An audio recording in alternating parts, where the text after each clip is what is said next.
Now it's recording and I'm in my account. So we are going to make as a quiz. The first thing we have to do is make sure we're in the correct folder where you want your quizzes. So I'm going to go to where I have a Google form, and there's my first quiz. And I'm going to go New, and we'll come down to where it says More and go to Google Forms. So one more time, I use the red New button. I roll over to More, and then I go to Google Forms. Now this is our template. It's kind of like being in PowerPoint where you can edit while you're working in it. And if you don't like the purple color, of course, you can go over to the palette here and change it to whatever you want. All right. Your first question, or the first component here, is a title. It says untitled form right here. And this is where I'd put in the title of my quiz. And I'll go 13 colonies. When I click off from there, it automatically will have 13 colonies here. If I want to go up here and click on the untitled component, it puts the 13 colonies in the lead here and also in the title. First question is in a default format. It's multiple choice. We got to get the first question off and make sure that it says student name. It's going to be last name, comma, first name. So we're going to make our first field a short answer, and then we'll click inside where it says untitled question and last name. Okay. We have to make these required. These have to be required. I usually default every single question to required. All right. When you're done with that element, you can hit plus, and it will add a question underneath. The next thing we want to do is make sure we put in their email address so that we can send back their results when we run this quiz through the Flubaroo add-on. Okay. So we're going to put in right here student email, or I'll put the word your email. Okay. Not a multiple choice, another short answer. Required. Okay, new question. So the very first two things we do is always last name, your email. And this is where question one's going to go. If you wanted to, you could number the questions so that you can see them as you're copying and pasting them from another, like a document. So if you have a Microsoft Word document with your questions on it, like from a study guide, this would be an easy way to cut and paste these in.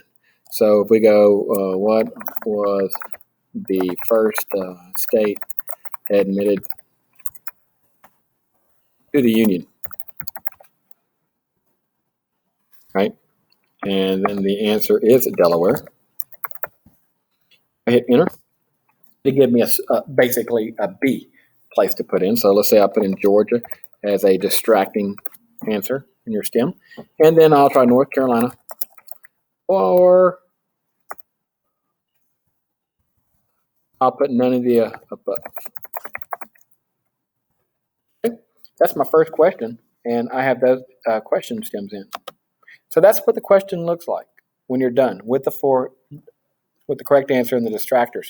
If I spelled something wrong, all I got to do is double click, and it will let me go in, or I can cancel it altogether with the X on the right. Make sure it's required, and click off. So that's how you make a question. Now the test is not ready to be taken. It's in editing view. So how do we go and make it viewable? Well, you can use the eyeball here and go to preview, and that will give you a preview of the test that you can send out. Or you can go back to the editor here, and this time go to send. That's the easiest way.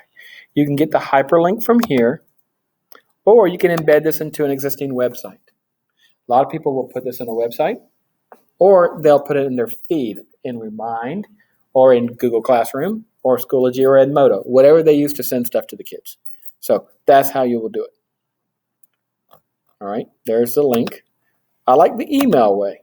On email, if you already have your students in a bulk, like if there's 27 students and you've already got their emails, you could put them in one group and call it Bio 1.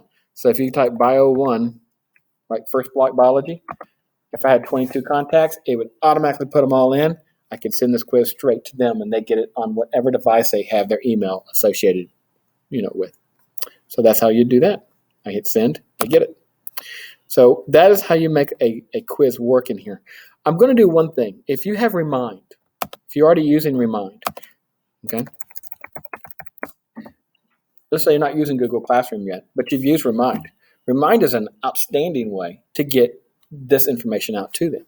So if I logged into my teacher account on Remind, and you got to do it from a PC. You don't have to, but it's much easier from a PC or a Mac than a smartphone.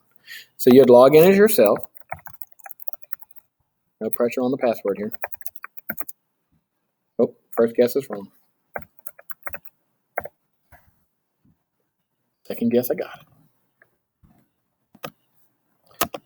This is what most people's Remind looks like. You have a class like this, and then you would be able to enter a streamline information here. Most people are putting Twitter-like 50-letter responses. You don't have to. You could put practice quiz. Okay, then run over to your 13 colonies, and where it went to send, and we had that hyperlink, I can just copy. I did Control-C. I could have done right-click copy. All right, and then you just go right here, and you go Control-V, and you hit send. That's it. So everybody that's in Remind, all your students in Remind, high school students don't mind doing Remind, they automatically have that quiz, so it's on their smartphone. So you don't have to make QR codes or anything else cute. You just drop it on like that. And they're able to open it up, take the test, hand it over to another student, let them take it. So that's a nice way to do Remind. So I'm just showing you a way to get this quiz out to them in an easy format. I'm going to stop